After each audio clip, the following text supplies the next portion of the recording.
Саламатсыздарбы, күнгө дүйшөмбү Супер ТВда Сереп Чекиткеji сайтынан алынган саат 21:00 карата учурдун актуалдуу маанилүү акыркы жаңылыктар менен тааныштырабыз.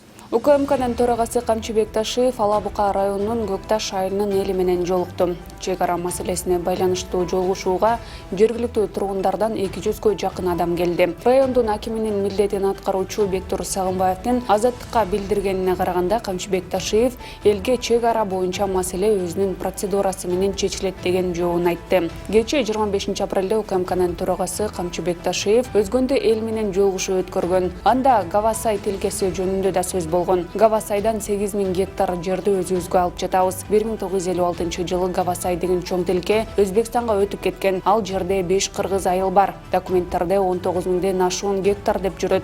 Бирок тактай келсек 15-16 миң гектар чыкты. Ошонун 8000 гектарын алып жатабыз. Аны эмненин эсебинен алдык? Аны дал ушул Кемпироват суу сактагычтын эсебинен алдык деген Ташиев. Жергиликтүү тургундар ал жерлер илгертеден эле кыргыздарга таандык экенин айтып нааразы болушууда. Президент Садыр Жапаров бүгүн 26 апрелде видеоконференция форматында өтүп жаткан Бириккен Улуттар уюмунун Азия жана Тынч океан региону үчүн экономикалык жана социалдык комиссиясынын 77-сессиясына катышты. Бул тууралуу президенттик аппараттан билдиришти. Ал өз сөзүндө урматтуу аткаруучу катчайым, урматтуу жыйындын катышуучулары, Бириккен Улуттар уюмунун Азия жана Тынч океан региону үчүн экономикалык жана социалдык комиссиясынын 77-сессиясынын ачылышында сөз сүйлөө мен үчүн чоң сыймык. Бүгүнкү бүткүл адамзат үчүн кыйын болуп турган мезгилде сиздердин алдыңыздарда өтө чоң иш пандемия учурунда мурдагыга караганда жакшы деген принциптин негизинде региондогу экономикалык кызматташтыкты чыңдоо боюнча чечимдерди иштеп чыгуу милдети турат. Ушуга байланыштуу биз Бириккен Улуттар уюмунун Азия жана Тынч океан региону үчүн экономикалык жана социалдык комиссиясы тарабынан туруктуу өнүктүрүүнүн максаттарына жетишүү маселелерине мындан ары дагы абдан чоң көңүл бурулат деп ишенебиз. Кыргыз Республикасы деңизге чыгууга мүмкүнчүлүгү жок өнүгүп келе жаткан тоолуу өлкө.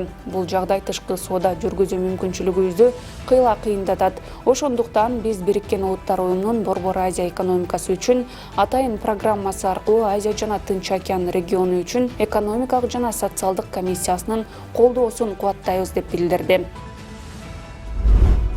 Асель Кененбаева санариптик өнүктүрүү мамлекеттик кызматынын төрагасынын информациялык технологиялар боюнча орун басары болуп дайындалды. Ал бүгүн 26 апрелде эмгек жамаатка тааныштырылды. Ага чейин аталган кызматта Азат Ибраимов иштеп келген. Ал өзү жазган арыздын негизинде кызматтан бошотулган. Асель Кененбаева буга чейин мамлекеттик каттоо кызматынын алдындагы Инфоком мамлекеттик мекемесинин директорунун техникалык маселелер боюнча орун басары кызматында эмгектенчү. Бүгүн 26 апрелде Кыргыз Республикасынын Тышкы иштер министринин биринчи орун басары Нуран Ниязалиев Тажикстан Республикасынын Кыргыз Республикасындагы атайын жана ыйгарым укуктуу элчиси Назирмат Ализода менен жолугушту. Бул тууралуу Тышкы иштер министрлигинен билдиришти. Ушул жылдын 24 апрелинде Кыргыз Республикасынын Тышкы иштер министрлиги тарабынан Тажикстандын элчисине Баткен облусунун Лейлек районунда Тажикстан Республикасынын компетенттүү органдарынын Кыргызстандын эки жаранын ордоого байланыштуу укукка каршы жана мыйзамсыз иш-аракеттери боюнча кыргыз тараптын тынчсыздануусу жөнүндө нота берилди. Кыргызстан элдик демократиялык партиясы Боршайкомдун партияны шайлоодон четтетүү чечиминин үстүнөн Бишкектин административдик сотуна кайрылды. Эскерте кетсек, Бишкек аймактык шайлоо комиссиясы шайлоо учурундагы мыйзам бузуулар үчүн саясий уюмду шайлоодон четтеткен. 24 апрелде БШК Бишкек аймактык шайлоо комиссиясынын бул чечимин колдогон. Боршайкомдун үстүнөн жазган арызында партия Бишкек аймактык шайлоо комиссиясы Кыргызстан элдик демократиялык партиясын шайлоодон алып жатып, жергиликтүү кеңештин депутаттарын шайлоо боюнча мыйзамнын 15, 28, 38, 44 беренелерине таянган. Бирок келтирилген беренелердин эч биринде аймактык шайлоо комиссиясына шайлоочулардын талапкерлердин тизмеси үчүн берилген добуштарын жокко чыгарууга жана айрым бюллетендерди жараксыз деп табууга укук бербейт. Айрыкча добуш берүү күнүнөн кийин деп көрсөткөн. Партия соттон Боршайкомдун 24 апрелдеги чечимин жараксыз деп таап, жокко чыгарууну өтүнөт.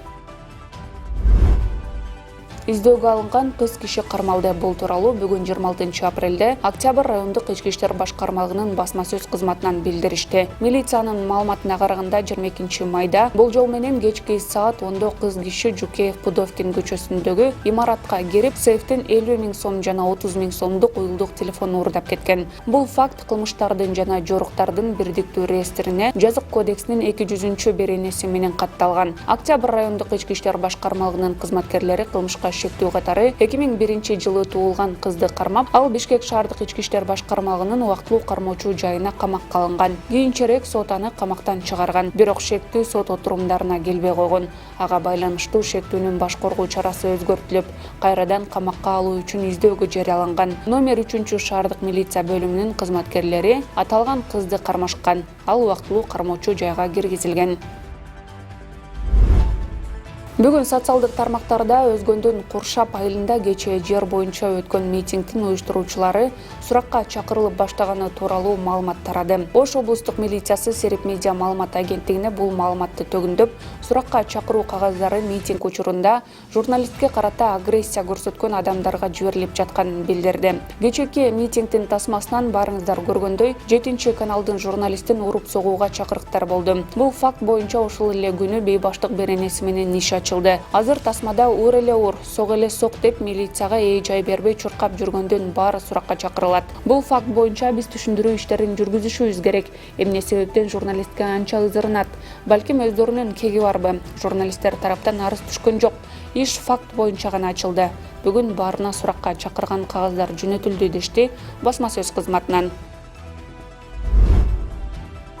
Жарандык активист Тилекмат Куренов үй камагына чыкты. Бул тууралуу Бишкек шаардык соттон билдиришти. Маалыматка караганда жарандык активисттин баш коргоо чарасы бүгүн 26 апрелде каралган. Ал эми 20 апрелде башкы прокурор Курманкул Зулушев прокуратура жарандык активисттин баш коргоо чарасын өзгөртүү маселесин карап чыгаарын убадалаган эле. Эске салсак, 15 мартта Бишкекте милиция кызматкерлери жарандык активист Тилекмат Кудайбергеновду кармап кетишкен. Ал Фейсбукта Тилекмат Куренов деп катталган. Кийинчерээк Бишкек шаардык милициясы ал социалдык тармактарга жазган билдирүүлөрүндө бийликти күч менен басып алуу жана массалык башаламандыкка чакыруу белгилери бар деп шектелип, камакка алынганын билдирген. Свердлов райондук соту баш коргоо чарасын карап, аны 1 айга камакка алган. 9 март күнү Кудайбергенов тарапташтары менен Ак үйдүн жанында жаңы конституцияга каршы нааразычылык акциясын уюштуруп, президент Садыр Жапаровду, жогорку кеңештин спикерин жана депутаттарды бийликти узурпациялоо үчүн сотко берүүгө даяр экенин билдирген эле.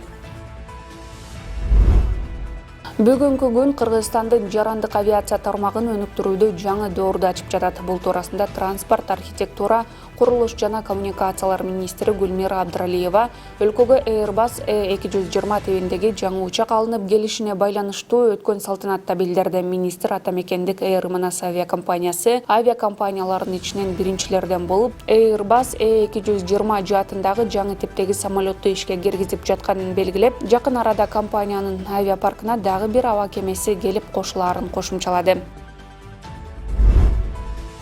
Бүгүн Чүй облусунун Жайыл районунда Кыргызстандын 12 жараны Кыргыз Республикасынын жаранынын өздүгүн тастыктаган биринчи документин алышты. Алар Памирден келишкен этникалык кыргыздар. Кыргызстандын жарандыгын алып жаткандар үчүн ID картты салтанаттуу тапшыруу өкмөттүн Чүй облусундагы өкүлү Тентишев жана райондун акими Ногоевдун катышуусунда Жайыл райондук мамлекеттик администрациясында өттү. Ошондой эле Нарын облусунда 4 Памир кыргыздары Кыргыз Республикасынын ID карт документин алышты. Калган 44 кыргызстандык документтерин жакын арада өкмөттүн социалдык жана экономикалык туруктуулугу камсыз кылуу боюнча приоритеттүү чаралар планын ишке ашыруунун алкагында алышат. Президент Садыр Жапаровдун жарлыгына ылайык 111 адам, 60 чоң киши жана 51 бала Кыргызстандын жарандыгын алды. Алардын баары Ооганстандан жана Кытайдан келген этникалык кыргыздар. Борбор калаанын мэриясы Бишкек шаардык кеңешинин транспорт жаатындагы айрым токтомдоруна өзгөртүүлөрдү киргизүү жөнүндө токтом долбооруна укуктук жөнгө салуу жана сунуштарды топтоо боюнча талкуу башталгандыгын жарыялайт. Бул тууралуу муниципалитеттин басма сөз кызматынан билдиришти. Коомдук транспортто жүрүү үчүн учурдагы жол акы Бишкек шаардык кеңештин токтомуна ылайык 2012 жылдын 1 майынан баштап белгиленди. Регулятивдик таасирди талдоонун жүрүшүндө мамлекеттик дөңгө салуунун төмөнкү варианттары каралды. Номер 1 кандай болсо ошондой калсын. Номер 2 муниципалдык коомдук транспорттарга 11 сом, жеке менчик транспорттарга 15 сом. Номер 3 автобус 15 сом, троллейбус 11 сом, кичи автобус 19 сом. Сунуш пикирлериңизди Серепчекит KG сайтында көрсөтүлгөн дарекке жиберсеңиз болот. Ушул жана башка жаңылыктарды Серепчекит KG сайтына кирип окуп таныша аласыздар. Кечиңиздер көңүлдүү улансын.